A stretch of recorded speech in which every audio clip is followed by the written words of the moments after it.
তুমি ছাড়া তো আমার আর কেউ নাই। আল্লাহ গো, তুমি যদি মাফ না করো কে আমাকে মাফ করবে? তুমি যদি মাফ না করো কে আমাকে মাফ করবে? তুমি যদি আমাকে মাফ করো তাহলে তোমার কোনো দিকে কমবে না, তুমি যদি আমাকে মাফ না করো তোমার কোনো দিকে বাড়বে না।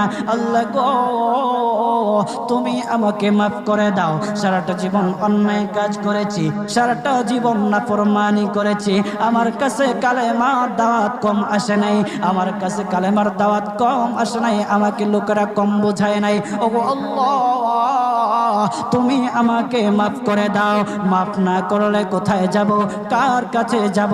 বাবা যখন মারে তখন মার কাছে আশ্রয় নেওয়া যায়, মা যখন প্রহার করে তখন বাবার কাছে আশ্রয় নেওয়া যায়, বাবা মা যখন প্রহার করে তখন দুনিয়ার কারো না কারো কাছে আশ্রয় নেওয়া যায়।